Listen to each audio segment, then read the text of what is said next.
예, 여러분들 저기 이어서 하도록 하겠습니다. 자, 238페이지 보시면 금융시장의 유형이라고 그렇게 되어 있는데요.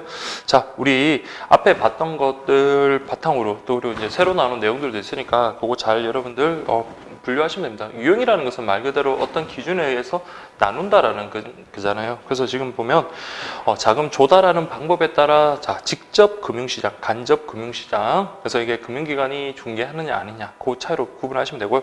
다음 금융기관의 만기에 따라 단기 금융시장, 장기 금융시장. 자, 요거 구분하는 기준은 1년입니다. 만기 1년을 기준으로 한다. 그렇게 보시면 되고요. 그 다음에 금융거래의 단계에 따라 처음 이제 발행하는 걸 우리가 발행시장, 발행되어서 전전, 유통되는 것, 그걸 우리 유통시장이라고 합니다. 다음 금융거래의 장소에 따라서, 그러니까 내부에서 어떤 거래소 내에서 하면 거래소 시장, 그럼 거래소를 벗어나서 하는 건 우리 장외시장, 그렇게 표현할 수 있습니다. 그래서 뭐 이 개념만 여러분 분류 기준만 아시면 그 내용도 뭐 그렇게 어렵진 않을 거예요. 이제 그 내용 중에 좀 핵심이 되는 내용들이 있으니까 그거 좀 보시면 될 것 같아요. 자, 직접하고 간접은 여러분들 그냥 가볍게 보겠습니다. 그래서 직접 금융. 자금의 수요자가 발행하는 증권을 자금의 공급자가 직접 매수해서 자금을 이동시키는 방법에서 금융기관이 중개하지 않죠. 대표적인 게 주식, 채권 이렇게 보시면 되겠습니다. 그래서 회사채나 주식의 발행 체크를 하시고요. 그 다음에 여러분들 이건 직접 자본의 공급자가 수요자한테 전해주는 거기 때문에 이거는 그 자금의 경로를 알 수가 있습니다. 근데 간접금융 같은 건 어떻습니까? 우리가 은행에 예금을 하지 그 돈이 어디로 흘러가는지는 우리가 알 수가 없잖아요. 그렇죠? 그래서 자금의 경로를 알 수 있는 것은 직접 금융시장이다. 그렇게 보시면 되고요. 또 직접 금융은 기업들이 원하는 금액의 자금을 장기로 조달할 수 있다라는 장점이 있기 때문에 장기 설비 투자를 위한 자금 조달에 용이하다라고 되어 있습니다. 그래서 그 부분 좀 체크를 해놨으니까 그렇게 여러분 정리를 하시고요. 근데 주식의 발행 여러분 한번 생각해 보죠. 주식을 발행하면 어떤 만기가 따로 없어요. 그래서 장기적으로 여러분 자금을 이용할 수 있다는 장점은 있지만 주식을 발행하는 만큼 기존의 어떤 소유권의 그 회사에 대한 지배 구조가 달라질 수 있잖아요. 그런 문제점이 있을 수 있다라고 그렇게 보시고, 그 다음에 회사채도 뭐 발행을 하면 좋긴 좋겠지만 그 회사채를 발행할 수 있는 신용도에 따라서 이제 신용이 낮은 그런 회사 같은 경우는 회사채 발행하더라도 구매하는 곳이 없겠죠. 그러니까 발행이 또 어려울 수도 있다라는 거 그렇게 보시면 되겠습니다. 자, 반면에 간접금융이라는 거 금융기관이 매개하는 거, 은행 대출이 대표적이다. 이렇게 보시면 되겠습니다. 그래서 또 239페이지 그 밑줄 친 거 한번 보시면 은행 대출과 같은 간접금융은 기업의 지배 구조에 영향을 주는 것은 아니며, 그래서 요거는 직접 금융의 단점이 여긴 간접금융의 장점이 됐죠. 그다음에 기업이 운전자금 수요가 많을 때 차입했다가, 그러니까 투자가 필요할 땐 돈을 매입했다가 차입했다가 그리고 난 다음 뭡니까? 전기가 호전돼서 수익을 냈으면 갚으면 되는 거니까요. 그렇게 되면은 즉시 상환한 등 자금의 수급을 편리하게 조절할 수 있다라는 장점이 있다. 그렇죠. 근데 은행 대출 여러분들 아무래도 대출을 하다 보면 또 단점이 있죠. 그럼 대출을 그냥 해줍니까? 뭐 담보를 제공해야 되거나 아니면 높은 신용도를 유지해야 되는데 그렇지 못한 기업 같은 경우는 자금 조달에 어려움이 있을 수 있습니다. 또한 그 채권자가 되겠죠. 금융회사 그 자금을 빌려준 그쪽에서의 어떤 기업에 대한 어떤 간섭을 받을 수 있다. 경영에 대한 간섭을 받을 수도 있다라는 거. 그래서 책으로 여러분 눈으로만 이렇게 보지 마시고 이렇게 딱 정리를 하셔야 돼요. 그래야지 여러분 머릿속에 기억에 남습니다. 딱. 그래서 직접 금융, 간접 금융. 그 다음에 장점, 단점, 장점, 단점. 그러니까 모든 거는 여러분들 구분 기준. 그 다음에 직접 금융, 간접 금융. 제가 좀 시간이 없어가지고 저렇게 더 꼼꼼하게 해드릴 수는 없겠지만 여러분들이 이런 거는 좀 하실 수 있겠죠. 그래서 여러분 직접 금융, 간접 금융 해가지고 대표적인 예들 이건 뭐 쉽잖아요. 주식, 채권 발행, 그 다음에 예금 대출, 장점, 단점, 장점, 단점 그렇게 딱 정리를 하시면 됩니다. 그 다음에 단기 금융시장, 장기 금융시장이라고 했는데요. 아까 1년, 만기 1년을 기준으로 한다라는 거. 근데 장기 금융시장을 여러분 다른 말로 자본시장이라고 하거든요. 그 다음에 단기 금융시장을 자금시장이라고 하거든요. 그래서 이것도 요 개념도 좀 알아두십시오. 그래서 단기 금융시장, 자금시장, 장기 금융시장, 자본시장. 자, 그래서 만기, 즉 갚아야 되는 기한을 말하는데 보통 이제 만기 1년 이내를 단기, 1년 이상이거나 아예 만기가 없는 거를 우리가 장기라고 한다. 이렇게 보시면 되겠고요. 이게 이제 기출됐던 지문이네요. 그래서 1년을 기준으로 한다. 꼭 기억을 하시고요. 자, 그 다음에 단기 금융시장, 장기 금융시장 이제 구분해가지고 어떻습니까? 각각의 특징, 그 다음에 뭐 장점, 단점 그런 것들도 나오겠죠. 그래서 보시면 단기 금융시장은 일시적인 여유자금 운영하거나 부족자금 조달하는 데 이용되는데, 자 보세요. 채권이나 주식 등과 같은 장기 금융상품에 비해서 거래가 빈번하게 상시적으로 이루어지고, 그 다음에 유동성이 높을 뿐만 아니라 만기가 짧아서 금리 변동에 따른 손실 발생 위험이 상대적으로 적다. 뭐 다른 거는 여러분 어렵지 않을 건데, 자 단기 금융시장에서 여러분 가장 핵심이 되는 건, 나머지는 그냥 읽어보시면 되는데, 자 어쨌든 위험이 낮다는 거예요. 자 만기가 길면 길수록 어떻습니까? 그 사이에 어떤 일이 벌어질지 모르니까 위험도가 더 높아져요. 그래서 단기 금융시장은 만기가 짧은 만큼 그 위험도가 상대적으로 낮다라는 거, 그걸 좀 잘 기억을 해주시고요. 그 다음 유동성이 또 크다라는 거, 그것까지 좀 정리를 해주시고요. 유동성이 높다. 그 다음에 그래서 대표적인 게, 자 우리 콜시장. 자 우리 콜시장 아까도 말했지만 단기, 이렇게 기억하십시오. 콜시장 그러면 기업, 그리고 단기, 그렇게 좀 보시면 돼요. 그래서 이거 콜시장이라는 것은 금융기관 간의 어떤 거래를 말하기 때문에 개인이 아니라 금융기관, 기업, 금융기관, 이렇게 좀 보시면 되고요. 그 다음에 그 양도성 예금정서, 한매적금부 채권, 통화안정시장 등이 대표적인 예다. 그래서 양도성 예금정서하고 한매적금부 채권은 뒤쪽에 나오면 우리 대표적인 어떤 단기 상품으로 공부를 할 겁니다. 그래서 이 부분은 그렇게 좀 보시면 되겠고요. 이에 비해서 장기 금융시장은 만기 1년 이상의 채권, 그 다음에 주식은 만기가 없다 그랬잖아요. 그래서 여러분들 그런 것들이 있다. 대표적인 게 주식, 채권, 자산, 유동화, 증권시장, 증권, 이렇게 되어 있네요. 자산, 유동화, 증권시장. 다른 것들은 여러분 어렵지 않은데, 거기 지금 보면 통화안정증권시장이라고 되어 있는 거 있죠. 혹시 모르니까 요거는 단기고, 자산, 유동화, 증권시장, 요거는 장기라는 거. 나머지 것들은 여러분들 어렵지 않으니까 요것만 좀 잘 구분해가지고 정리를 하시면 될 것 같습니다. 그 다음 이제 발행시장, 유통시장. 발행이라는 것은 처음 이제 신규로 이제 발행하는 거고요. 그것이 신규로 발행된 게 계속 전전 유통될 때 그 거래되는 시장을 우리가 유통시장이다 한다. 그렇게 보시면 되겠습니다. 자, 그래서 요거는 여러분들 한번 읽어보시고. 자, 증권의 발행은 방식에 따라 직접, 간접으로 구분되는데, 근데 뭐라고 하죠? 증권회사가 주로 인수기능, 그러니까 증권회사가 발행하는 게 아니에요. 증권회사가 인수를 통해 가지고 그것을 이제 우리 소비자들 있죠, 주식을 사려는 매입자들한테 그걸 파는 거예요. 그래서 요거는 직접 금융이다라는 거랑 이렇게 연결시키면 되겠습니다. 자, 그 다음에 240페이지 보시면 유통시장은 보세요. 투자자가 보유 중인 회사채나 주식을 쉽게 현금화할 수 있게 함으로써 금융상품의 유동성을 높여준다. 이해되시겠죠? 그래서 내가 가지고 있는 금융상품을 우리 유통시장을 통해서 우리가 내다 팔 수 있고요. 그럼 내다 팔면 그에 따른 어떤 현금이 들어오는 거잖아요. 그래서 유동성을 높여주는 그런 기능을 한다. 또한 금융상품의 발행 가격을 결정하는 발행시장에도 영향을 미친다. 자, 우리 실제 유통시장에서 지금 거래되고 있는 주식의 가격이 만약에 5만 원이다. 그러면 발행가도 그러면 여러분들 뭡니까? 발행할 때 그 가격도 지금 현재 유통되고 있는 가격을 기준으로 어느 정도 형성이 되겠죠. 그래서 유통시장에서 형성되는 가격은 발행시장에서 에도 영향을 준다. 그렇게 좀 보시면 되겠습니다. 그래서 밑에 보시면 유통시장의 가격이 높으면 발행시장의 가격도 높아져서 증권 발행자는 낮은 비용으로도 소유 자금을 조달할 수 있다. 그래서 이런 걸 좀 편법으로 이용하는 사람들도, 기업들도 있습니다. 그래서 소위 말해서 주식을 확 띄워놓고, 그리고 주식을 발행하면 낮은 비용으로 많은 자본을 끌어들일 수 있는 거잖아요. 그렇죠? 그런 것들이 있다라는 거 그렇게 보시고요. 그 다음에 이제 거래시장과 장외시장이라고 되어 있는데, 이 부분은 좀 여러분 신경 써서 보셔야 돼요. 그래서 거래소, 다른 말로 장외시장이라고 한다. 대표적인 게 한국거래소가 있고, 그게 한국거래소에 이제 보면 각종 이제 증권회사나 선물회사 등이 회원으로 가입해서 거기서 이제 거래를 한다라고 그렇게 보시면 되겠습니다. 장외시장이라는 것은 거래소 시장 이외 장소에서 하는 것들을 우리가 장외시장이라고 하는데, 자, 근데 여러분 보세요. 점두시장이라고 그렇게 지금 되어 있습니다. 그래서 브로커, 딜러, 이 사람들이 없는 걸 우리가 직접 거래시장, 그 다음에 점두시장이라고 되는데, 직접 거래시장이라는 건 뭡니까? 거래소 말고 그냥 1대1로 만나가지고 직접 거래하는 거예요. 그게 이제 직접 거래시장. 그러니까 거래소 밖에서 하는 거니까 이거는 장외시장이겠죠. 반면에 점두시장이라는 것은 딜러라든지 브로커가 개입을 하는 겁니다. 근데 딜러하고 브로커가 개입한다고 하더라도 이거는 거래소 바깥에서 개입을 하는 거죠. 그렇기 때문에 이거는 장외시장이다. 이렇게 보시면 되겠습니다. 그래서 시험에 이제 여러분들 보시면 점두시장은 다시 딜러하고 브로커 간 시장과 대고객 시장으로 구분할 수 있는데, 자, 점두시장은 여러분들 무슨 시장이라고요?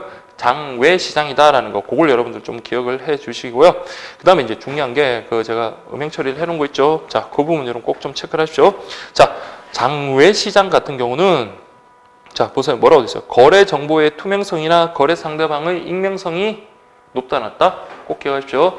낮습니다. 자, 그래서 여러분들, 우리 투명성이 높다, 낮다. 그러니까 1대1로 여러분들, 그러니까 공개된 그 한정된 장소, 거래소 내에서 거래하는 게 아니니까, 자, 이거는 투명성이 낮아질 수밖에 없겠죠. 또 익명성도요. 익명성이라는 거는 우리가 그 사람을 모르는 걸 익명성이라 그러는데, 직접 거래를 하다 보니까 나의 어떤 금융상품이 누구에게 전달되는지를 알잖아요. 그렇죠? 그러니까 이건 익명성이 낮습니다. 그래서 함께 움직인다고 보시면 돼요. 그래서 거래의 투명성하고 익명성은 함께 낮아진다. 이렇게 보시면 장외 시장이. 그래서 이런 것들은 객관식 지문하기 상당히 좋은 그런 지문이니까 잘 기억을 하십시오. 그리고 우리 대부분의 채권 같은 경우는 장외 시장에서 거래되고 각종 파생 금융상품 역시 주로 장외 시장에서 거래된다라는 거. 이 표현도 여러분 객관식 지문으로 나올 수 있으니까 잘 정리를 하십시오. 그래서 거래소 시장, 장외 시장 이렇게 여러분도 구분하셔가지고 그 개념들 이렇게 보시고, 특히 이제 장외 시장에서 여러분들 점두 시장 있죠. 그래서 딜러 브로커 개입되는 어떤 점두 시장 좀 기억을 하시고, 특히 익명성하고 자 여러분 투명성이 낮다라는 거 그거 잘 기억하십시오. 자, 그다음에 241페이지고 기출 문제 하나 볼까요? 금융시장에 관한 설명을 옳지 않은 것은 자 직접 금융수단. 주식, 채권. 주식하고 채권이 직접 금융수단의 대표적인 예라고 했습니다. 만기 1년 이상, 또 만기가 없는 걸 우리가 장기 금융시장 내지 자본시장이라고 했고요. 그 다음에 딜러, 브로커 등이 거래를 중개하는 점두. 점두는 장외시장 그랬고요. 자, 우리 이 부분이 교재에서 이번에 보면 주식시장하고 채무증수시장이 빠졌어요. 근데 우리 프리보드라는 것은 종전에 제3시장에서 우리 상장되지 않은 주식 거래되는 시장이라고 보시면, 주식시장이라고 보시면 돼요. 그래서 채무증수시장이 아니라 주식시장. 그래서 이거는 4번은 여러분들 그냥 참고를 하시고, 그래서 1, 2, 3번은 지금도 개정되면서도 여전히 남아있으니까 좀 그렇게 주목해서 보십시오. 자, 그 다음에 이제 금융기관인데, 자, 금융기관은 여러분들 6가지로 나눌 수가 있습니다. 그래서 여러분 241페이지부터 243페이지까지 되어 있는데, 이 부분은 제가 계속 문제도 만들고 좀 그렇게 여러분들 신경을 써서 이렇게 준비를 하는데 시험에 안 나왔어요. 그래서 여러분들, 근데 이게 좀 나오기가 그런 게, 이 분류를 해놓은 게 여러분들 금융기관과 관련해서 6개 분류가 있고요. 뒤쪽에 나오면 뭐 예금 상품에서 또 분류를 갖다가 크게 뭐 특수 목적부 상품까지 4개로 분류해서 또 각종 뭐 6개, 2개 막 이런 식으로 분류된 게 있고, 그 다음에 체크카드, 그 다음에 보험 상품까지 있다 보니까 여기까지는 나오지는 않는데, 그래도 여러분들 좀 잘 보십시오. 그래서 크게 자, 은행이 있습니다. 은행이 있고, 그 다음에 비은행. 은행은 아니지만 예금을 취급하는 예금 취급기관이라고 되어 있습니다. 자, 그 다음에 보험회사. 자, 이번에 이 명칭이 좀 바뀌었어요. 그 다음에 금융투자회사. 자, 이렇게 보시면 되고, 그 다음에 기타 금융기관. 그 다음에 금융보조기관.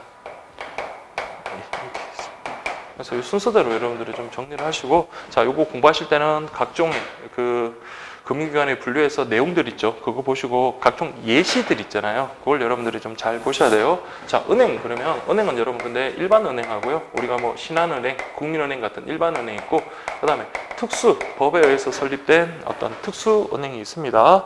그래서 뭐 대표적인 게 농협이라든지 뭐 수협, 축협 이런 것들, 농협, 축협 이런 건 특수. 그래서 뭐 아니면 기업은행 같은 거 있죠. 중소기업은행, 기업은행 같은 그런 것들. 자, 여러분 보겠습니다. 자, 은행이라고 되어 있네요. 은행은 별반은 제한이었고요. 그래서 일반 은행과 특수은행으로 나눈다. 자, 특수은행은 뭐라고요? 은행법이 적용되는 게 아니라 개별적인 특별법. 그러니까 그런 그 금융기관을 설립하기 위한 법률이 따로 만들어졌거든요. 그 법이 먼저 적용된다라는 그 말이고요. 그래서 여기도 마찬가지 특수은행도 은행으로 분류되거든요. 그래서 은행 업무를 핵심 업무로 취급하고 있는데, 대표적인 게 자 보세요. 예시 좀 보세요. 한국산업은행, 수출입은행, 중소기업은행, 뭐 농협, 수협 뭐 이런 것들. 아, 축협하고 농협은 합병이 됐죠. 그래서 농협, 수협 이런 것들. 그래서 여러분들 이게 이제 특수은행, 특수은행도 마찬가지 은행에 포함이 된다라는 거. 그거 여러분들 좀 정리를 하시고, 내용은 어렵지 않습니다. 일반 은행은 우리 시중에 있는 제일 금융권들이 있죠. 그리고 특수은행은 자, 특별한 목적을 위해서 성립된 겁니다. 뭐 수출입은행, 중소기업은행, 농협, 수협 뭐 이런 것들 기억하시고, 다음에 비은행 예금 취급기관이라 했다. 은행은 아니지만 예금을 취급한다는 점에서 유사합니다. 그래서 은행과 유사한 여수신 그런 업무를 취급하고 있지만, 그러나 이제 제한적인 목적으로 설립되고, 그 다음에 규제를 은행과는 다른, 은행과는 상이한 그런 규제를 받는 금융기관이다. 그래서 상이한 규제, 그래서 지급 결제 기능, 여기에 차이가 납니다. 지급 결제 기능을 전혀 제공하지 않거나 그리고 제한받는다라는 거, 그거 좀 잘 체크를 하십시오. 그래서 지급 결제 기능을 전혀 제공하지 못하거나 제한적으로 제공하는 거다라고 되어 있습니다. 그래서 우리 대표적인 게 여러분들 신협, 새마을금고 등등, 자 이렇게 있고, 그리고 가장 중요한 게 우리 우체국도 여기 비은행 예금 지급기관으로 들어간다라는 거, 그렇게 좀 보시면 되겠습니다. 자, 그래서 뭐 각종 새마을금고, 신협, 우체국 뭐 등등 설명이 있는데 그건 여러분 한번 읽어보시면 되고요. 그다음 보험회사, 뭐 보험업을 전문으로 하는 그런 회사겠죠. 자, 또 여기는 여러분 어려운 게 없으니까 보험회사, 보험자가 들어가면 되고요. 그 다음에 이제 여러분 구분하실 게 공제라는 말이 들어가면 공제도 역시 보험회사로 분류됩니다. 보험 하면 공제, 그리고 여기 우체국도 들어갑니다. 그래서 우리 우체국은 자 여기에 이제 포함이 되는 거죠. 우체국, 비은행, 예금 지급기관과 보험회사 이쪽으로 분류가 될 수 있다라는 거, 그렇게 좀 보시면 되고요. 보세요. H는 생명보험회사, 손해보험회사. 우리 앞에서 봤죠. 생명보험, 손해보험. 그 다음에 우체국, 공제 기관. 그 다음에 수출보험공사, 그렇게 보시면 되고요. 그 다음에 금융투자회사라고 되어 있는데, 자, 이 부분이 내용이 좀 많이 뭐 바뀌었다고 할까요? 자, 그런데 여러분들 제가 보기에는 근데 이게 중요한 것 같지는 않거든요. 근데 한번 보세요. 자, 우리 자본시장법. 자, 자본시장법에서 자본시장과 금융투자업에 관한 법률이라고 되네요. 제가 대학 다닐 때 이제 우리 그 경제법 가르치던 선생님이, 교수님이 늘 이거 자본시장법에 대해서 많이 수업 시간에 언급을 하셨는데, 여기 보면 자본시장법이라고 그렇게 이제 나와 있는데, 우리는 뭐 자본시장법을 볼 필요도 없고요. 그냥 여기 나와 있는 거 지금 한번 볼게요. 자, 자본시장법에서는 어떻게 한다고요? 금융투자업을 투자매매업, 투자중개업, 집합투자업, 투자일임업, 투자자문업, 신탁업에서 6개로 구분하고, 그래서 이러한 투자 업무를 전부 또는 일부를 담당하는 것을 우리가 금융투자회사라고 한다, 이렇게 보시면 되겠습니다. 자, 그래서 여러분들 금융투자회사 중 가장 쉽게 접근하는 게 증권회사, 그 다음에 자산운용사, 투자자문사, 뭐 투자일인업, 투자자문업 등 이런 것들이 있는데, 그러니까 이런 것들 투자 자문을 해주기도 하고, 뭐 투자를 또 일임하기도 하고, 그런 것들 다 포함해서 금융투자회사다, 이렇게 좀 보시면 되겠습니다. 그래서 예전에 그 관련해서 증권 관련되는 그런 회사들, 그 다음에 뭐 여러분들 기억을 좀 이해를 하시면 될까요? 증권이나 채권이나 이런 데 투자와 관련되는 업무를 하는 회사를 우리가 금융투자회사다, 이렇게 좀 보시면 되고요. 그 다음에 이제 보실 게 기타 금융기관 있는데, 기타 금융기관 공부하실 때는 그냥 여기로 분류하기가 어려운 회사들, 그래서 뭐 대표적인 게 뭐 좀 많이 하죠. 리스회사 뭐 이런 것들, 아니면 할부 이런 것들, 회사 이런 것들이 이제 기타 금융기관으로 들어갑니다. 그래서 보시면 여신 전문 금융회사로서 리스, 뭐 신용카드, 그 다음에 할부 금융 뭐 등등, 그 다음에 벤처 캐피탈 회사 돈을 갖다가 뭐 빌려주고 이렇게 받는 그런 것들 있죠. 그런 것들도 있고, 그리고 신탁회사. 그래서 예시만 좀 잘 보시면 되겠습니다. 그래서 뒤쪽엔 제가 밑줄을 안 걷는 게, 여러분들 그냥 이거는 나오기는 어려울 것 같아요. 그냥 신용카드 회사는 이런 일을 하고, 리스 회사 같은 경우는 이런 일을 하고, 뭐 그런 것들 여러분들 한번 읽어보시면 될 것 같습니다. 그래서 리스 같은 경우 여러분들 보세요. 우리가 한 번에 뭐 어떤 많은 비용을 지불해야 되는 그런 뭐 자동차라든지 아니면 의료 장비 같은 거 우리가 구매하기가 힘들잖아요. 그럼 리스 회사에서 그걸 구매를 합니다. 그러면 그 소유권은 회사고요. 우리가 말 그대로 리스, 빌리는 거예요. 빌리고 이제 그에 대한 우리 대가를 갖다 계속 지불하면 되는 거. 그런 회사, 리스 회사 같은 경우는 어디에 들어간다? 기타 금융기관, 그렇게 넣고요. 그다음 마지막으로 이제 금융보조기관이라는 것은, 자, 금융보조는 말 그대로 뭐냐면 이런 금융기관들이 각자의 역할을 잘 할 수 있도록, 업무를 잘 수행할 수 있도록 여건을 형성하는 기관입니다. 그래서 이거는 좀 달라요. 그래서 금융보조, 그러니까 여건을 형성한다, 환경을 조성한다, 뭐 가끔씩 필요할 경우는 규제도 하겠죠. 그래서 특히 여기 이제 우리 국가기관, 그래서 그런 뭐 우리가 또 많은 분들이 들어가기를 원하는 공기업 같은 그런 것들이 여기 들어가니까 그렇게 예시 좀 확인하시면 되겠습니다. 자, 그래서 이제 금융보조기관은 대표적인 게 금감원, 금융감독원, 예금보험공사, 금융결제원, 그 외 신용보증기관, 신용평가회사, 한국자산관리공사, 주택금융, 자, 한국거래소, 자금중개사, 이런 것들이 우리 금융보조기관에 분류된다, 이렇게 보시면 돼요. 그래서 자, 여러분들이 보셔야 되는 건 자, 특히나 여러분들이 이제 중요한 거는 그 분류하는 거 있죠. 그거 여러분들 틀리면 너무 아깝잖아요. 그래서 이런 것들은 암기를 해야 돼요. 자, 뭐, 저도 암기를 했으니까 여러분들도 암기를 해가지고 시험 문제 맞춰야 되는데, 근데 제가 이제 부탁드리고 싶은 거는 요즘 시험 추세가 여러분들 확실한 답을 그렇게 주는 게 아니라 살며시 그렇게 넣습니다. 그래서 이제 보시면, 금융투자회사와 관련되는 것들, 투자 일임회사, 증권회사 이런 거 다 넣다가 여기 하나 집어넣는다든지, 아니면 여기 리스 같은 그런 것들을 여기 금융보조기관 막 여러 개 한 대여섯 개 넣다가 한 개를 중간에 집어넣는다든지 그런 식으로 여러분 나올 수가 있으니까 철저하게 좀 여러분들 분류를 하고 난 다음에 각종 그런 것들을 암기를 해야 되는데, 근데 암기까지는 필요가 없으니까, 왜냐하면 이거 이해를 하시면 여러분들 그 각종 그 금융기관들이 어디에 속하는지 그런 것들 우리가 알 수가 있거든요. 그래서 여러분들 꼭 좀 기억을 하십시오. 자, 그래서 이런 것들은 나중에 모르겠습니다. 문제집 그 나오면 그걸로 여러분들이 좀 확인을 하시고요. 충분히 연습할 수 있도록 그렇게 하겠습니다. 마음 같으면 좀 문제를 좀 정말 많이 수록을 해가지고 여러분들 좀 연습을 좀 많이 시키고 싶은데, 이렇게 또 이런 여건도 그렇고 또 기간도 그러니까 제가 원하는 만큼 그렇게 될 수 있을지는 모르겠지만, 그래도 가급적이면 여러분들 이런 것들은 꼭 좀 잘 정리를 해주십시오. 자, 그 다음에 이제 우체국 예금이라고 되어 있습니다. 우체국 예금이라고 되어 있는데, 그 여러분들 쭉 보세요. 이한역 부분 보시면, 자, 우체국 예금 우리 지금 하고 있죠. 우체국에서 예금 파트 업무를 담당하고 있는데 죄송합니다. 자, 처음에는 여러분들 우체국 업무가 독자적으로 이렇게 한 게 아니라, 자, 최신 업무의 부대에서, 그러니까 주는 뭐라고요? 우편 관련 업무입니다. 즉 최신 업무가 주였고 부대 업무로서 그냥 끼어서 그렇게 했다라고 보시면 돼요. 그래서 최신 업무의 부대 업무로 운영되다가 또 그러다가 또 77년에는 농업협동조합으로 이관되었다.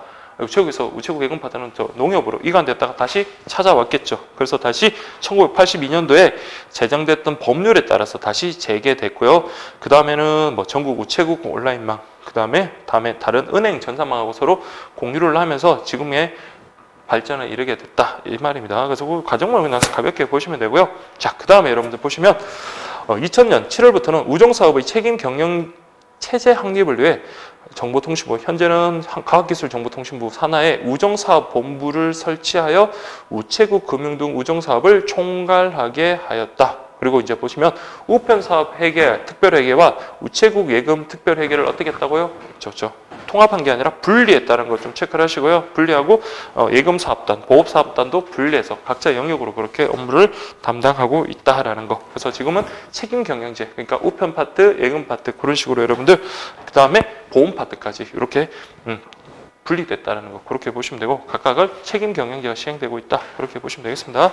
그다음 244페이지 보시면 우체국 금융 분야 소관 법령이라고 되는데, 이 법령은 이제 세부로 들어왔는데 근데 그렇게 중요한 건 아닌 것 같아요. 그래서 여러분들 이런 법령들이 여러 개 있다 해가지고 그림도 여러분들 그냥 가볍게 보시면 되겠습니다. 그래서 법률에는 보면 우체국 예금 보험법, 그다음에 우편 대체법, 우체국 보험 회계법, 우편 환법 등등 있는데, 그런 걸로 여러분들 업무 내용과 관련해서 조금 내용이, 특히 우편 대체하고 우편 환 부분이 내용이 조금 더 추가가 됐습니다. 근데 그렇게 중요한 내용은 아니고 여기 밑줄 친 것 위주로 그렇게 좀 확인을 하시면 되는데, 자, 이 부분은 좀 체크를 할게요. 자, 우체국에서 판매되고 있는 예금 상품은 자, 크게 네 가지네요. 수시, 출금식, 거치식, 정리식, 기타 예금으로 구성되는데, 자, 이거 체크를 하셔야 돼요. 구체적인 종류와 가입 대상 금리를 누가 정한다고요? 장관이 정합니다. 과학기술정보통신부 장관이 그렇게 정하도록 하고 있다. 특히 예금의 원금뿐만 아니라 이자가 국가가 전액 보장한다라는 거, 그걸 좀 기억을 하시고요. 자, 그 외에 이제 금융 관련 업무로서 보험, 우편환, 우편 대체, 체크카드, 민영금융기관과의 제휴 업무가 있다. 이런 것들은 우리 뒷편에 하나하나씩 볼 거니까 지금 암기 안 하셔도 됩니다. 그래서 우편환, 우편 대체라고 되는데, 그 우편환이라는 것은 그냥 송금 업무를 갖다가 대행하는 거다 그렇게 보시면 돼요. 그래서 여러분들 보시면 금융기관에 지금은 여러분들 우편환 그렇게 이용하지 않습니다. 그러나 우리 일반적으로 돈을 그냥 금융기관을 통해서 송금하면 그분들이 이제 통장에 송금받은 돈을 갖다가 인출해가지고 사용하면 되는 거잖아요. 근데 그런 금융기관에 온라인망이 설치되지 않은 지역, 요즘은 이런 데가 잘 없긴 한데 아는 지역에 송금을 위해서 이용이 된다라고 그렇게 지금 되어 있습니다. 그래서 그 개념 정도 한번 그렇게 좀 체크를 하시고요. 그다음에 우편 대체. 우편 대체라는 것은 우체국 계좌를 통해 가지고 다른 무슨 공과금 수납이라든지 그런 것들을 갖다가 지급하는 거. 그게 이제 여러분들 우편 대체다 이렇게 좀 보시면 되겠습니다. 그다음에 이제 우체국 예금은 자 또한 해서 여러분 다음 단락에 보시면 민영금융회사 등에게 우체국 금융을 개방하는 제휴 사업을 지금 하고 있다. 그래서 뭐 창구망 공동 이용이라든지 뭐 창구망 공동 이용은 딴 게 아니라 그 우체국과는 다른 은행에서 여러분들 그 우체국을 갖다 자기 은행 그 창구처럼 그렇게 이용할 수 있는 거라서 뒤쪽에 나옵니다.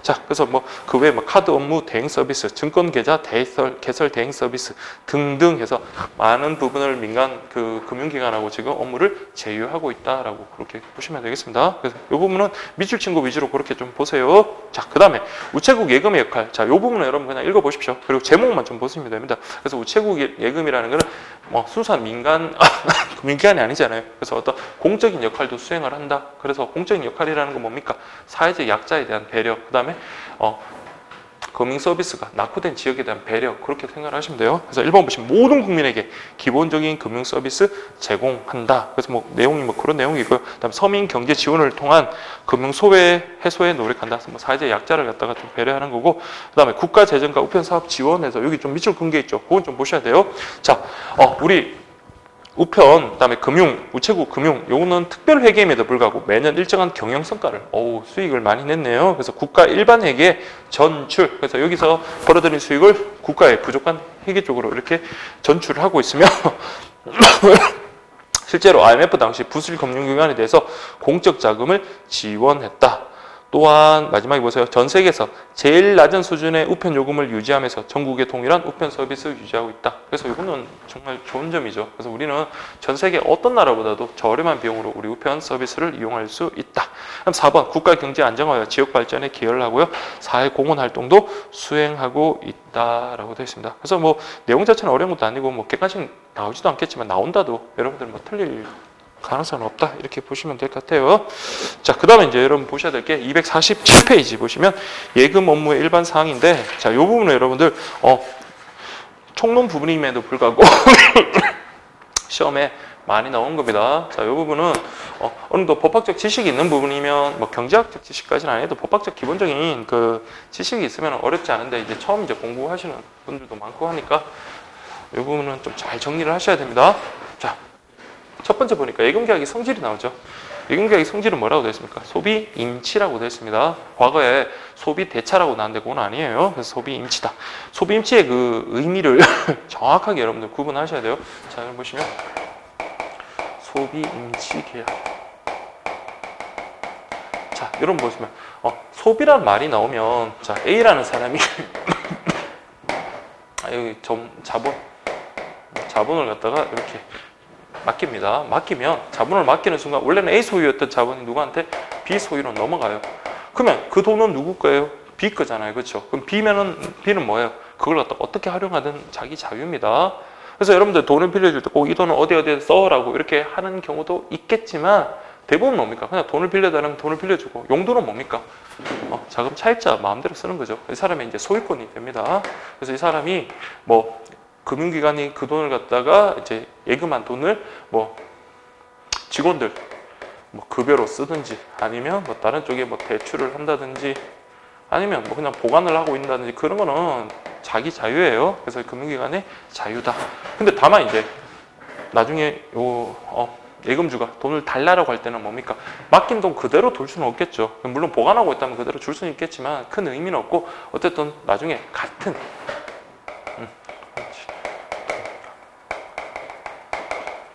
그러니까 이런 식으로 여러분들 꼭 같은 건 아니지만 그와 같은 동질, 동량, 동종의 그런 걸로 주면 되는 겁니다. 그게 바로 여러분 소비 임치예요. 근데 원래 임치라는 거는 뭐냐면 물건을 갖다가 우리 어디 보관소에다 맡기고 그걸 다시 찾아가는 거예요. 그러면은 내가 맡긴 게 내가 뭐 내 신발을 맡겼어요. 신발을 맡겼으면 찾을 때 뭐예요? 내가 맡긴 신발 그대로 찾는 거잖아요. 근데 그게 이제 임치인데 그때 소비가 붙어버리면 그 물건을 그대로 찾는 게 아니라 얘가 소비를 하고 난 다음에 그때 같은 동질, 동량, 동종으로 주기만 하면 되는 거예요. 반환하기만 된다는 점에서 소비 임치고. 다음에 비교할게. 소비 대차 똑같습니다. 그 소비 대차는 우리 일반적으로 여러분들 친구들 사이 아니면 지인들 사이에 돈을 빌릴 때 우리가 소비 대차라고 하거든요. 똑같아요. 근데 다만 차이가 뭐냐면 소비 인치라는 것은 여러분 우리가 금융기관에다 돈을 갖다가 찾을 때 어때요? 청구하는 즉시 채무자, 즉 금융기관은 돈을 줘야 돼요. 그렇지만 빌린 돈을 갖다가 우리 갚으라 할 때는 그냥 바로 줘서 안 준다고 바로 채무 불이행이 되는 게 아니라 상당한 기간을 허여야 됩니다. 그래서 기간을 어느 일정 기간 여유를 주고 난 다음에 그렇게 갚지 않았을 때 그때 채무 불이행이 되고, 이거는 뭡니까? 금융기관에 돈 달라고 했는데 금융기관이 나중에 와 이러면 채무 불이행이 바로 되는 거예요. 그 차이가 있다. 그래서 여러분들 예금 계약은 소비 임치 계약. 우리가 금융기관에다가 돈을 주세요라고 하면 이따가 오세요. 아니면 시간 좀 주세요. 그러지 않잖아요. 바로 청구하는 즉시 지급해야 되고요. 지급하지 못하면 채무 불이행이 된다라는 점에서 소비 임치다 이렇게 보시면 되겠습니다. 자, 죄송합니다.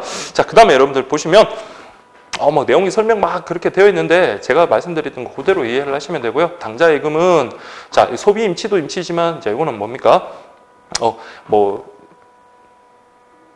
어음 같은 거, 어음이나 수표 같은 거, 그런 걸 발행을 갖다가 위임을 한 거거든요. 그래서, 금융기관에 내가 예금을 예입할 테니까 그 금액의 범위 내에서 그 수표라든지 어음을 발행해줘. 그러면 그 금융기관이 그 위임된 취지에 따라서 그렇게 발행을 해야 되고, 그걸 갖다가 선량한 주의로서 그렇게 관리를 해야 됩니다. 그래서 이걸 우리가 위임 계약까지 같이 혼합된 계약이다. 이렇게 보시면 됩니다. 당좌 예금은, 여기서 이제 계속 또 나올 거거든요. 그래서 이 부분은 계속 나올 때마다 좀 체크를 하십시오. 당좌예금, 당좌예금은. 그래서 나중에 뭐 제한 능력자 같은 경우, 당좌예금 같은 경우, 이거를, 할 수 없다라는 등, 뭐 단독으로 할 수 없다라는 등, 뭐 그런 들이 나오니까, 그건 여러분들 좀 잘 봐두십시오. 다음에 상사계약. 자, 금융기관 자체가 여러분 상인입니다. 상인, 회사라고 보시면 돼요. 그래서 뭐 여러분 시장에서 장사하시는 분도 상인이지만 회사도 상인이다. 그래서 이거는 일반 민법이 적용되는 게 아니라 상인 간의 거래 또는 일방인 한 사람이 상인이어도 우리 상법이 적용이 되거든요. 그래서 우리는 비록 상인이 아니더라도 금융기관이 상인이기 때문에 이거는 상사거래다 이렇게 보시면 되겠습니다. 그래서 상사계약이기 때문에 자, 우리 일반 민법 같은 경우는 10년의 소멸시효가 적용이 되지만 여기는 5년의 상사시효, 소멸시효가 적용이 되고요. 그 다음에 상인과의 거래할 때 상인 같은 경우 여러분들 선량한 관리자의 주요 의무를 다해야지 채무를 면하게 되거든요. 그래서 그런 내용들 보시면 되겠습니다. 그 다음에 부합계약. 그래서 우리 예금거래 계약을 할 때 일일이 하나하나 우리 꼼꼼하게 계약을 하지는 않잖아요. 그래서 물론 이제 다 꼼꼼하게 계약을 해야 되지만 워낙 거래가 신속성도 요구하고 대량적으로 이렇게 하기 때문에 미리 뭡니까? 금융기관이 마련한 부동의 문자, 글자가 이렇게 딱 이렇게 타이핑 쳐져 있는 그 부동의 문자에 찍힌 약관에 기해서 우리가 보면 사인을 하잖아요. 그 약관에 우리가 사인을 하는 순간 우리는 의사가 합치됐다 이렇게 보시면 되거든요. 그래서 계약이 성립하는 거. 그래서 부동 문자인 약관에 따른 계약, 그걸 우리가 부합계약이라고 합니다. 그래서 부합계약. 보시면 일방이 미리 작성하여 정형화시켜 놓은 일반 거래 약관에 따라서 이렇게 하는 거다. 근데 약관에 따라 계약을 하면 아무래도 뭡니까? 당사자가 자유롭게 협의를 통해서 계약을 체결하는 것과 달리 당연히 작성한 사람에게 유리하게 작성해 놓을 가능성도 많고, 그다음 우리가 그 내용을 정확하게 숙지하지 못할 가능성도 많잖아요. 그래서 그런 우리 상대방에 대한 불이익을 갖다가 보호해주기 위해서, 불이익을 갖다가 좀 줄여주기 위해서 어떻습니까? 예금거래 기본 약관이라는 약관법, 그 예금거래 기본 약관 관련해서 약관 규제에 관한 법률 등이 적용이 돼요. 그래서 적용이 됨으로써 우리 작성자한테는 불이익하게, 그리고 우리 상대방에게 되는 이익되는 그런 방향으로 좀 적용을 하고 있습니다. 그래서 가장 중요한 건 여러분, 중요한 내용 같은 거는 반드시 설명하도록 해야 돼요. 설명하지 않았는데 나중에 이걸 갖다가 계약 내용으로 들이미는 경우, 그때는 계약 내용으로 편입되지 않기 때문에 그때는 그것을 계약 내용으로 주장할 수 없게 되는 겁니다. 그래서 그것과 관련해서는 뒷부분에 약간 해석과 관련돼서 그렇게 나올 테니까 그 부분 좀 정리하시면 되겠습니다. 어쨌든 예금 계약은 여러분들 자 뭐라고요? 소비 임치 계약, 그 다음에 상사 계약, 그 다음에 부합 계약, 이렇게 좀 성질을 좀 봐주시고요. 근데 위에 나중에 공부하실 때 보험 계약의 성질하고 또 비교를 하셔야 돼요. 그리고 보험 계약의 특징들은 좀 있으니까 그런 것들은 나중에 좀 비교를 하시면 되겠습니다. 자, 그 다음 2번 보시면 각종 예금 계약의 법적 구조라고 되어 있는데, 자, 보통 저축, 정기 예금, 이거는 뭐 여러분들 아시겠죠. 근데 다만 자, 보통 예금에서 아주 중요한 게 있습니다. 그래서 여러분들이 자, 이 부분은 예금거래 기본 약관에서도 아주 중요하게 다루는데, 자, 원칙적으로는 보통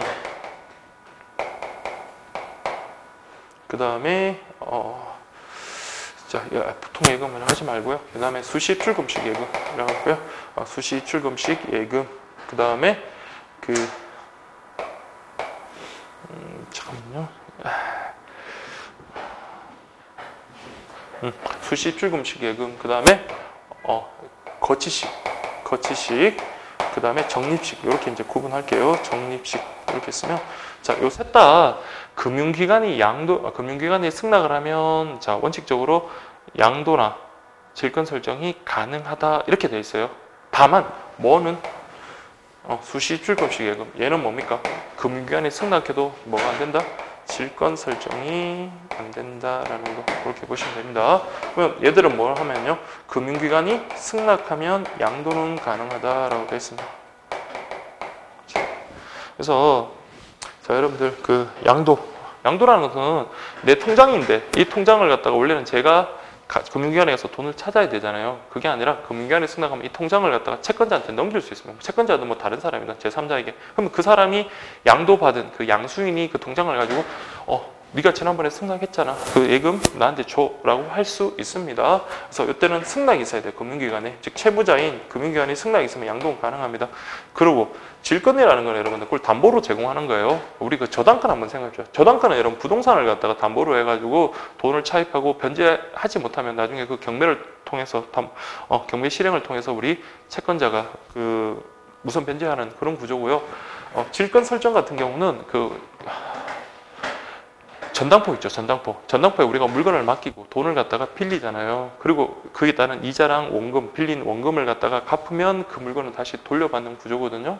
근데 이때 질권이라는 것은 자, 우리 아까 부동산을 대상으로 하는 저당권과 달리 동산, 우리 물건을 갖다가 대상으로 하거든요. 그래서 통장도 물건이니까 통장을 갖다가 전당포에 맡기고 돈을 찾아올 수 있는가? 금융기관이 승낙해도 그거는 안 됩니다. 뭐는 수시 입출금식 예금에서는 안 된다는 거. 자, 그거 꼭 기억을 하십시오. 그래서 아주 중요합니다. 그래서 보통예금, 저축예금이라고도 했는데 입출금이 자유로우며 뭐가 금지되어 있다? 질권 설정이 금지됐다. 금융기관이 승낙해도 안 돼요. 다만 금융기관이 승낙하면 뭐는 가능하다? 양도는 가능하다. 이렇게 보시면 되겠습니다. 그 다음에 아까 우리 예금은 상사 계약으로서 소멸시효가 5년이라고 그랬죠. 그래서 소멸시효라는 것은 언제 적용이 된다? 예금 출금된 날, 그날부터 적용이 돼요. 그럼 제가 만약 이렇게 4년 동안 아무런 계약을 하지 않다 하고도 여기 다시 시작을 하면 그때부터 다시 5년이 적용이 되는 겁니다. 그래서 5년이 지난 다음에 내가 예금 채권, 그러니까 예금이 있는데 그걸 달라고 하면 금융기관에서는 소멸시효가 지났는데요 라고 항변하면서 돈을 지급을 거절할 수 있습니다. 아시겠죠? 여기 소멸시효. 많은 분들이 여기 이런 부분을 좀 많이 질문하고 하시던데 너무 복잡하게 생각하지 마시고 자 이렇게 좀 기억을 하십시오. 근데 이거는 충분히 사례로도 나올 수 있습니다. 그래서 뭐 제가 예전에 냈던 문제 같은 것도 이렇게 한번 내보긴 했었는데 소멸시효의 개념 그리고 소멸시효는 언제부터 다시 시작된다고요? 마지막으로 예금이 출금됐거나 청구됐을 때 그때부터 다시 진행을 한다는 거 그렇게 보시면 되겠습니다. 다음에 정기예금이라고 되어 있습니다.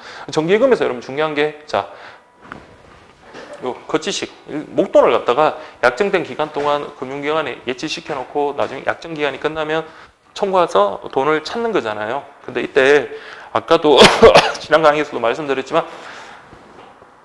예치식 예금과 관련해서 약정된 기간이 있으면 그 기간의 이익은 금융기관에 있습니다. 이제 금융기관에 있다는 말은 뭐냐면 처음에 약정된 기간 전에 내가 돈을 달라 계약을 해지하겠다 예금 계약을 해지하겠다 하더라도 금융기관이 승낙 안 하면 그만이에요. 그래서 왜?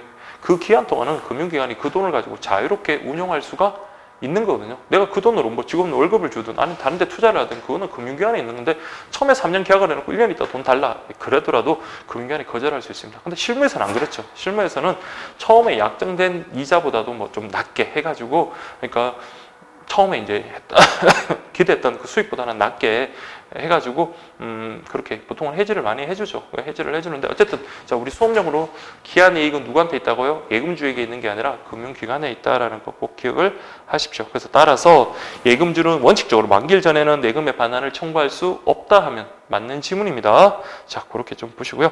그다음에 별단 예금이라고 되어 있는데 이건 개념만 좀 보세요. 뭐라고 되어 있냐? 각종 금융거래 수반에 발생하는 자 보세요. 미정리 아직 정리가 안 된 예금이나 결제되지 않은 예금 그런 것들을 즉 이런 처리가 곤란한 그런 것들을 일시적으로 보관금을 갖다가 처리하기 위해서 만든 거 그게 바로 별단 예금이다. 자 별단 예금 개념 확인하시고요. 정기적금, 정리식 그렇게 보시면 되고요. 그 다음에 이제 상호 부금인데 여러분들 제일 많이 이제 질문하고 저기 많이 이제 여러분들 의문 든 그 내용 중에 하나가 우리 정기 적금을 들 때 우리가 매달 30만 원씩 만약에 내가 3년 만기로 적금을 넣기로 했는데 30만 원 할부금을 월부금을 넣어야 될 의무가 있을까요? 없을까요? 그 내용입니다. 근데 정기 적금과 관련해서는 우리에게 월부금을 납입할 의무가 없다 이렇게 기억을 하십시오. 그래서 우리가 약정에 따라서 내가 그걸 갖다가 넣으면은 그에 대한 만기 시에 약정된 금액을 받는다는 거지 그 약정된 기간에 꼭 넣지 않더라도 여러분들 이거는 반대 뭐 어떤 채무 불이행이 되거나 그런 거는 아닙니다. 그래서 그 제가 굵은 걸 전했잖아요. 가입자는 월부금을 납부할 의무가 없다. 반면에 CF 한 다음에 뭐라고 돼 있어요? 상호 부금에는 납입할 의무가 있다. 자, 상호 부금이라는 거는 뭐냐면 그 예금자하고 금융기관에 서로 상호 의무를 갖다가 약정을 했습니다. 그래서 너는 월부금을 납부하고 나는 거기다 만기 시에 대금을 지불했다. 그러니까 이렇게 쌍무계약으로서 이렇게 구분을 해놓은 겁니다. 그래서 정기적금 같은 경우는 저기 예금주가 그 월부금을 납입할 의무가 없지만 상호부금은 월부금을 납입할 의무가 있습니다. 그래서 보세요. 상호부금은 일정한 기간을 정하여 부금을 납입하게 하고 기간의 중도 또는 만료 시에 부금자에게 일정한 금전을 납부할 것을 내용으로 하는 약정으로서 부금을 납입할 의무를 부담한다. 이 두 개 꼭 구분하십시오. 그래서 쌍무계약적 성질을 가진다라고 했는데 요즘은 뭐 이걸 또 편무계약으로 그렇게 보는 견해도 있으니까 이거는 그냥 가볍게 보시고 쌍무계약이라는 것은 쌍방이 서로 의무가 있는 거고요. 편무라는 것은 일방, 계약의 당사자 중에 일방만이 의무를 부담하는 거 그걸 우리가 편무계약이라고 하는데 뭐 그런 견해도 있다니까 중요한 건 아닐 것 같습니다. 그래서 중요한 거는 정기적금은 월부금 납입하는 의무가 없고요. 상호부금은 월부금 납입하는 의무가 있다라는 거 그렇게 기억을 하시고요. 자, 또 당좌예금 나오네요. 아까 우리 당좌예금은 어떤 성질이 있다고요?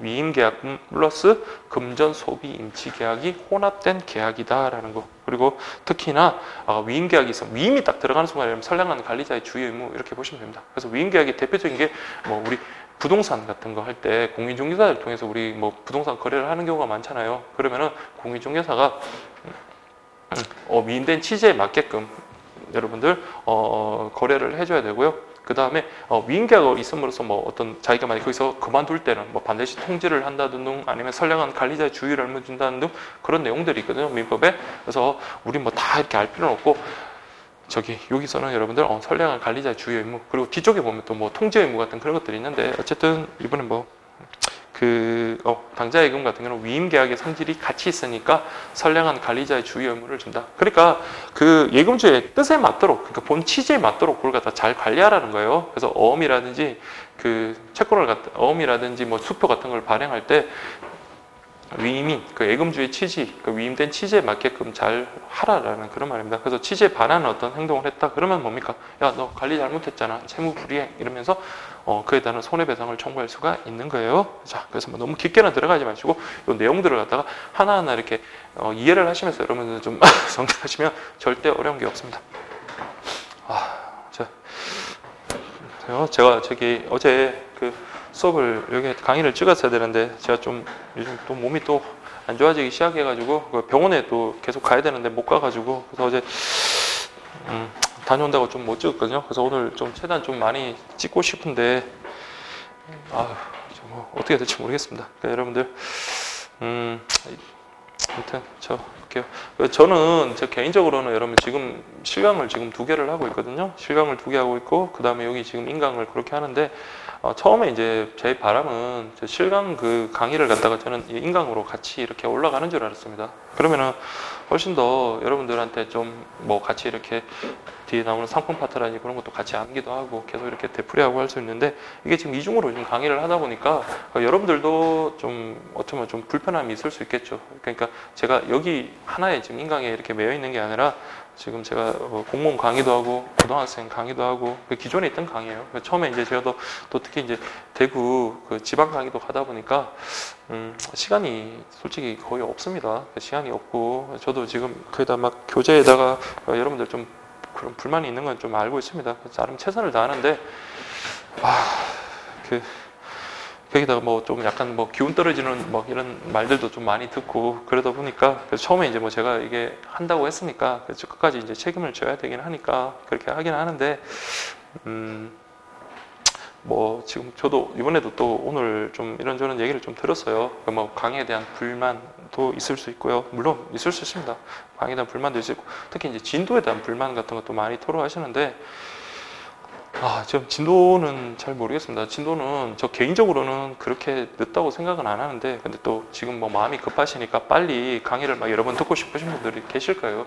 계시니까 그분들이 이제 뭐 진도를 갖다가 뭐 언제까지 다 뽑아달라고 그렇게 뭐 문의를 요 도배업 측에 많이 한다라고 들었습니다. 지금 근데 저는 제 개인적인 생각은 저기 실강을 기준으로 해가지고 그 진도대로 좀 따라가면 된다라고 생각을 했거든요. 근데 이제 뭐 인강에서 또 그런 얘기가 나왔으니까, 그렇다고 뭐 많은 분들이 원하는 대로 딱 제가 해줄 수 있는 건 아니지만 최대한 좀 반영을 할까 말까 지금 오다면서도 고민을 좀 많이 했어요. 저 지금 수업 마치고 저도 1시간 반 정도 걸리는 거리거든요.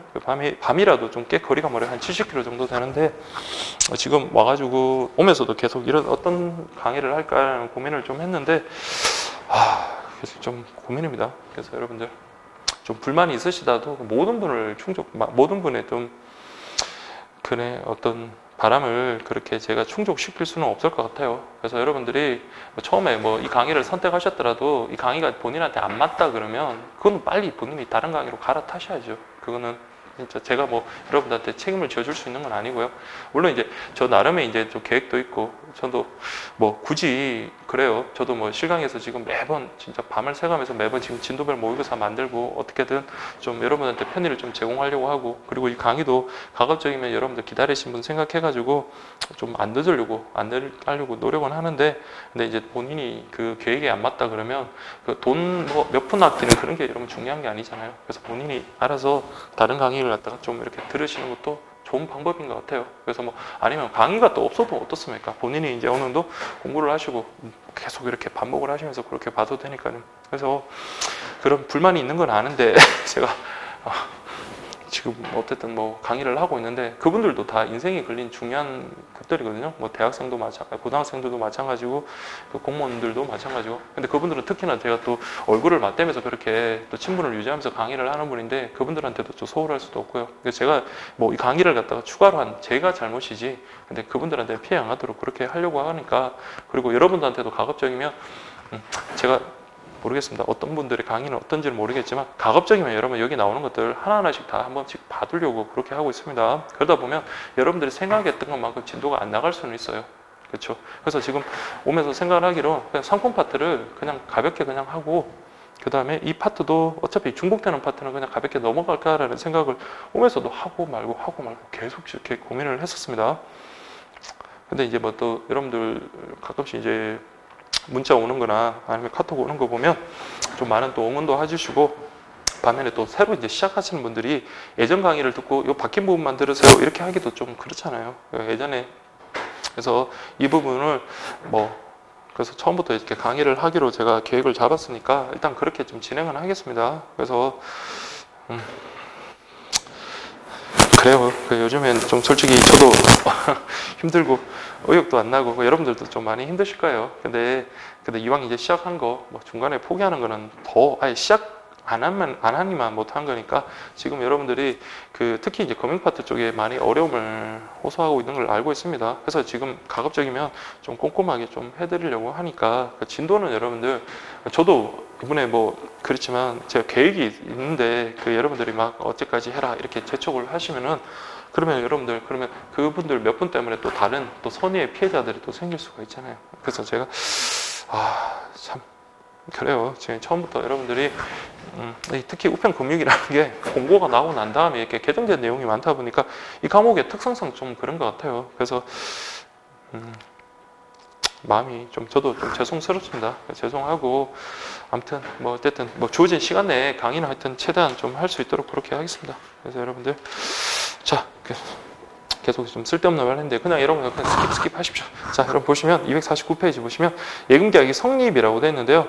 자, 예금계약이 성립은 되게 중요합니다. 우리 우편계약을 성립과 관련해서도 우리 봤었잖아요. 그래서 예금계약이 성립해야지만이 우편물의 분실에 대한 위험을 우리 우편관세에 돌릴 수가 있거든요. 그래서 우리 여기 예금계약이 성립되면, 그러면 예금계약이 성립되고 난 다음에 그 돈이 뭡니까? 제3자가 제3자가 뭐 그걸 갖다가 절도를 했다든지 그렇게 하더라도 그 책임은 누가 지는 거예요? 금융기관에서 지는 겁니다. 그래서 예금 계약이 성립이 돼야지만이 우리가 뭐 그에 따른 법적 효과를 주장할 수가 있는 거예요. 그래서 예금 계약이 언제 성립되나 아주 중요한데, 자, 결론은 여러분들, 우리 예금거래 기본약관에서는 금융기관이 현금으로 돈을 받았을 때, 자, 그것을 받아 확인할 때, 그때 예금계약이 성립한다라고 했습니다. 근데 우리 일반적인 우리 계약 같은 경우는 뭐 돈을 받거나 그럴 때 아니에요. 그냥 말 그대로 의사의 합치가 있으면 계약이 성립합니다. 그래서 우리가 물건값을 안 주더라도 여러분들, 이 물건 얼마예요? 자, 3,000원입니다. 3,000원? 아, 알았습니다. 그걸로 살게요. 이렇게 말하는 순간 뭡니까? 구체적인 어떤 확정적인 의사의 합치가 있으면 예금계약은 성립을 해요.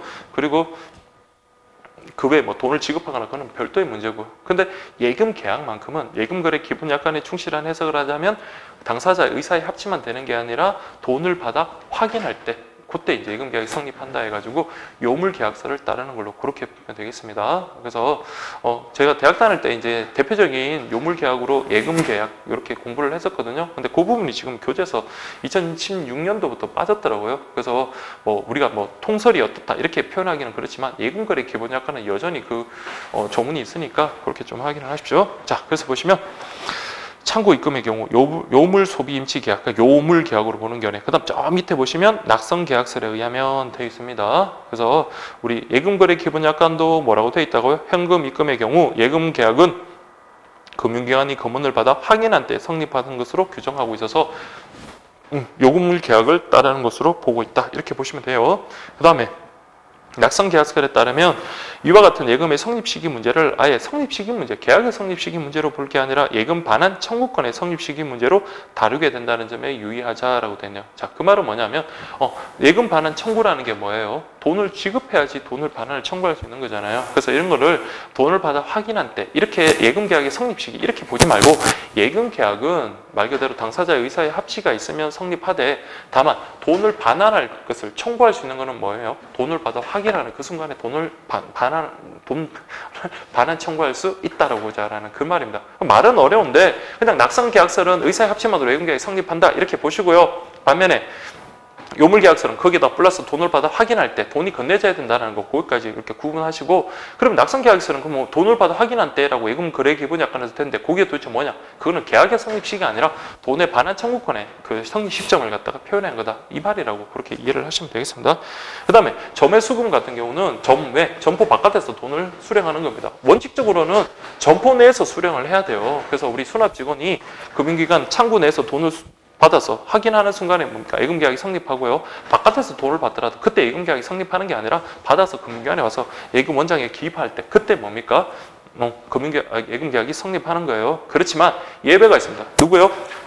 지점장이라든지 우체국장 같은 경우 이분들은 단순한 수납 직원하고 다릅니다. 바깥에서도 돈을 수령할 수 있는 권한이 있어요. 그러면 이분들은 바깥에서 돈을 수령하는 순간 예금계약이 성립합니다. 두 개 구분하시고요. 그리고 이 사람들뿐만 아니라 이 사람들에 의해서 적법하게 예금 수령의 권한을 대리권 수여받은 대리인들도 마찬가지입니다.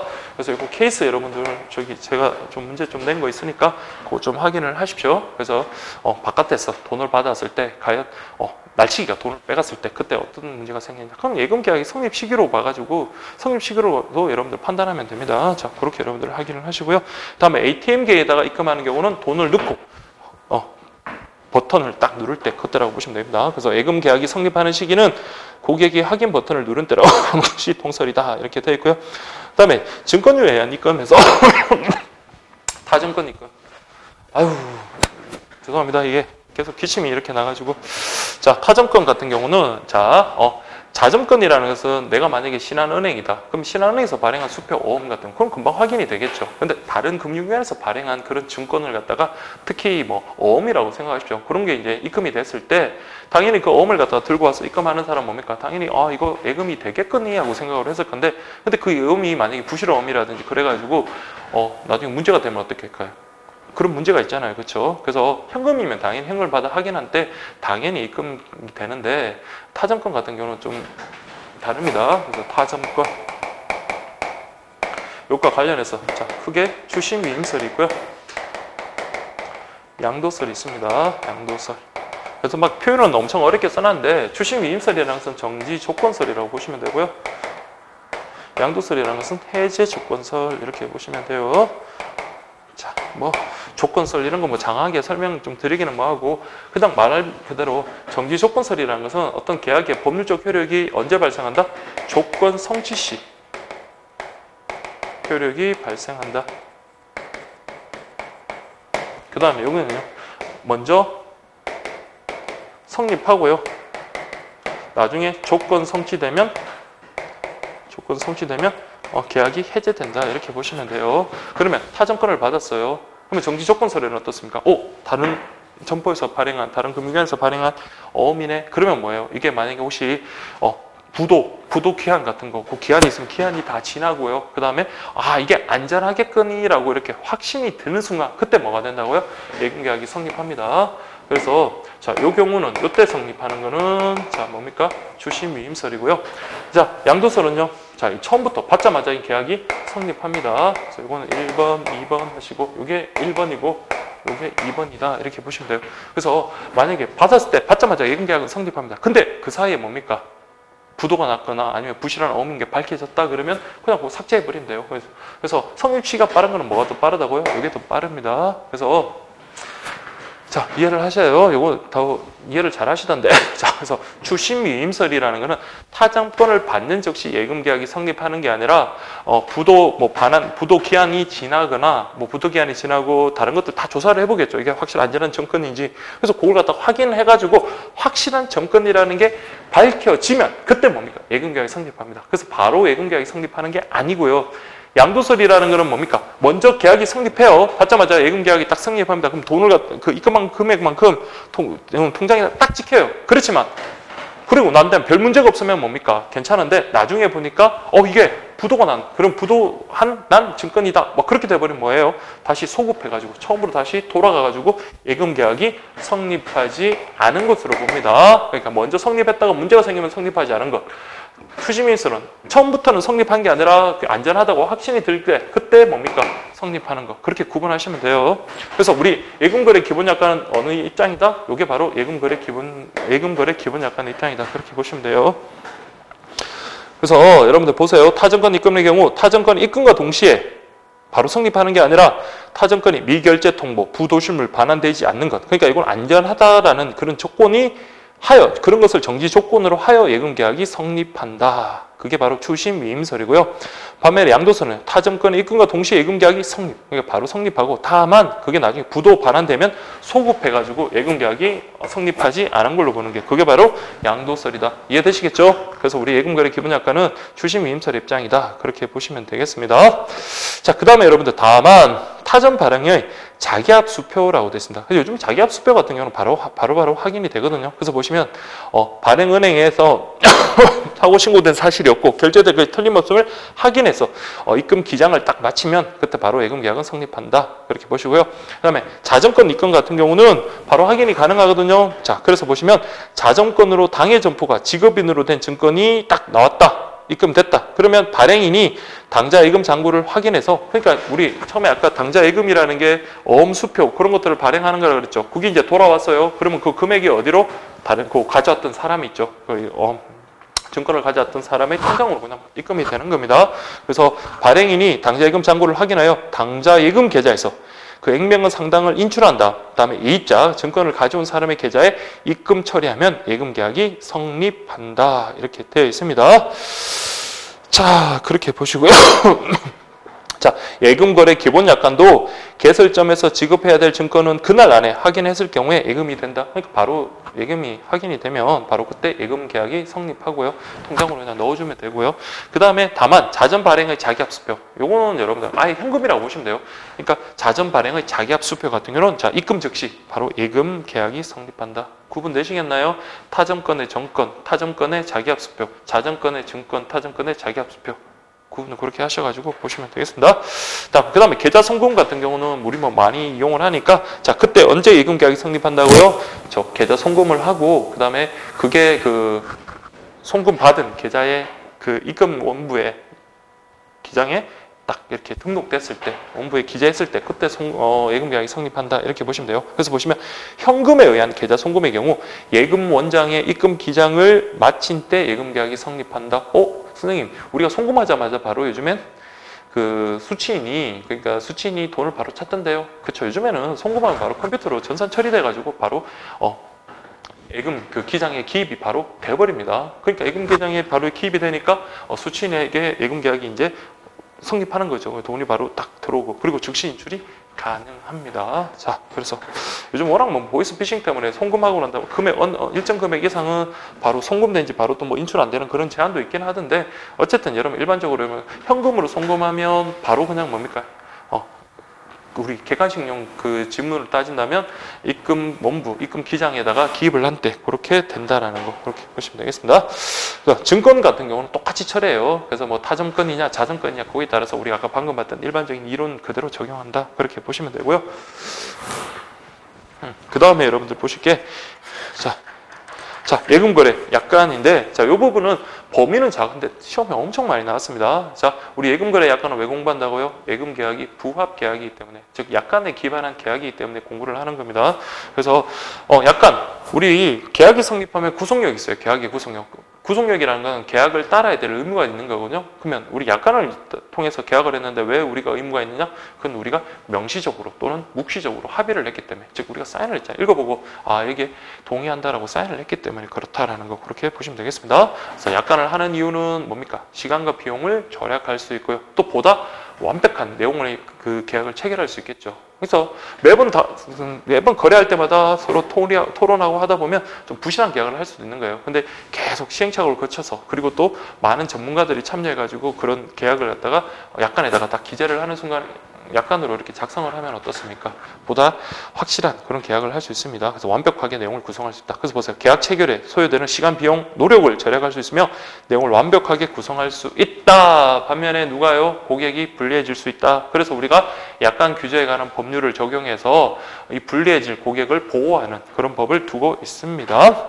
자, 그래서 우리 약관의 계약 편입 요건이라고 되어 있는데, 약관에 있다고 우리가 무조건 사인한다고 되는 게 아니라 조금만 글씨, 우리가 알아보지 못하는 글씨, 그런 걸 써놓고 나중에 그걸 계약 내용으로 주장하면 고객에게 너무 불리하잖아요. 그렇기 때문에 우리가 지금 어떤 요건이 필요하다? 첫 번째, 합의가 먼저 선행이 돼야 되고요. 다음 두 번째는 내용을 명시해야 된다. 그래서 약관을 갖다가 여러분들 명시해야지, 막 알아보지도 못한 조그만 글씨로 그렇게 쓰면 안 되고요. 다음 세 번째는 중요한 내용은 반드시 설명을 해야 된다.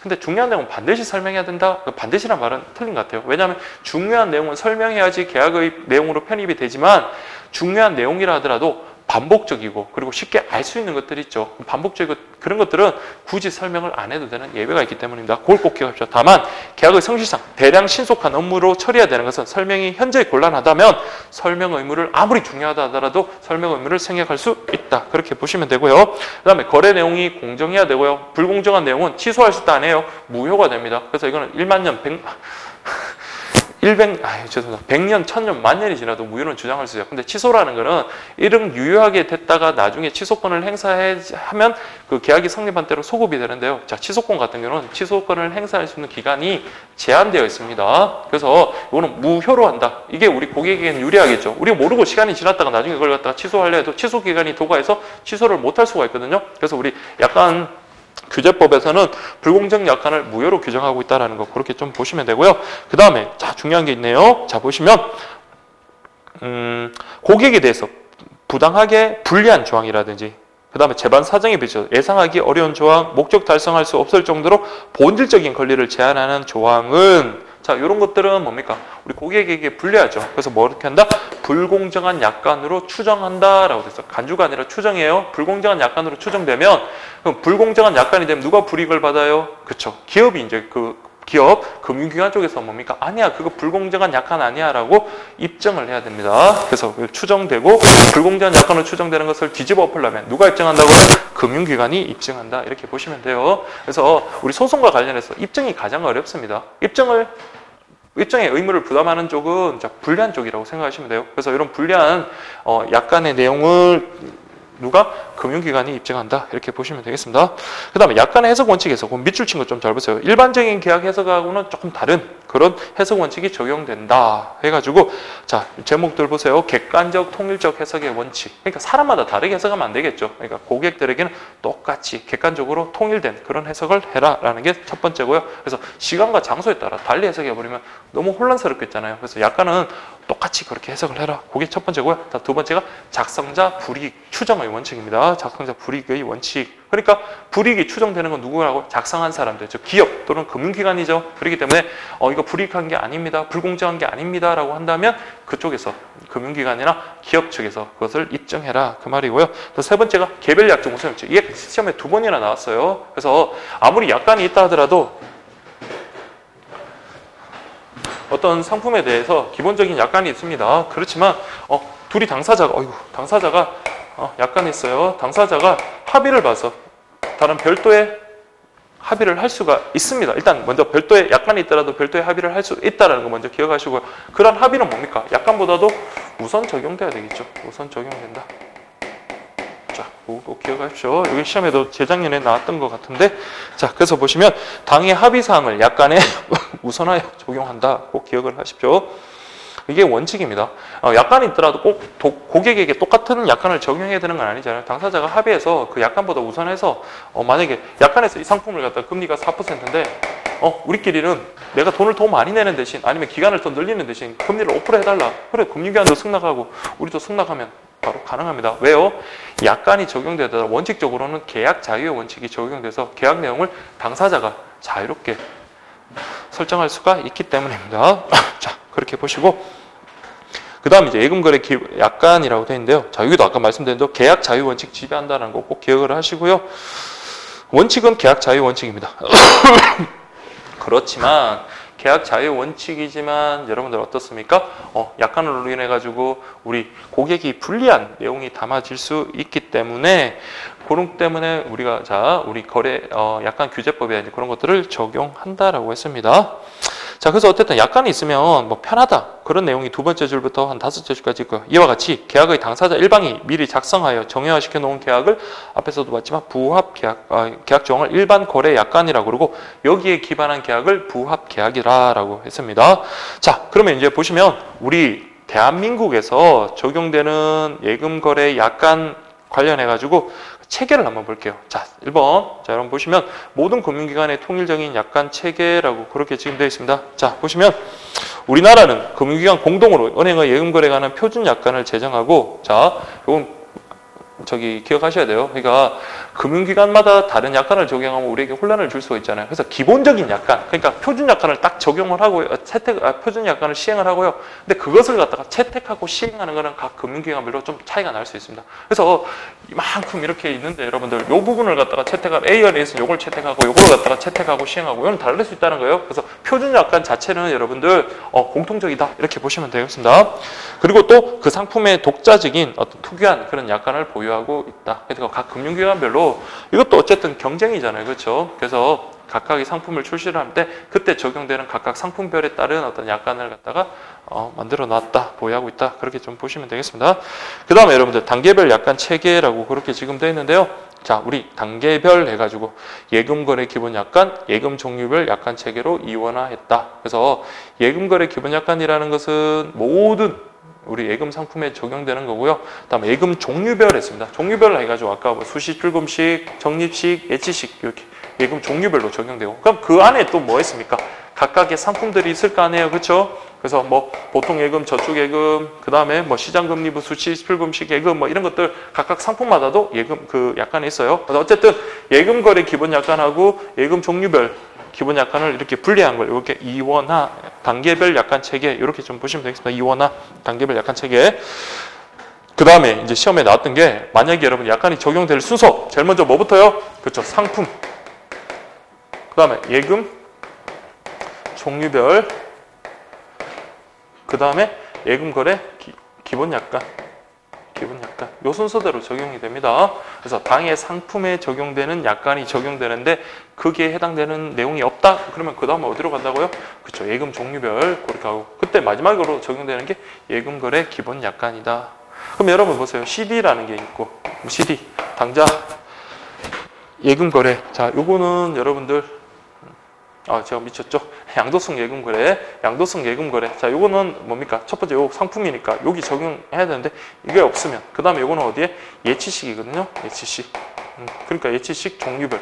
여기도 만약에 해당되는 내용이 없다. 그러면 그때 마지막으로 어디 들어간다고? 예금거래 기본 약관 이런 식으로 가면 됩니다. 그래서 제가 정리해 놓은 거 있죠? 그거 여러분 번호 매겼으니까 그렇게 좀 확인하시면 되겠습니다. 자, 여러분 좀 쉬었다가 자, 여러분들 예금거래 기본 약관 보도록 하겠습니다.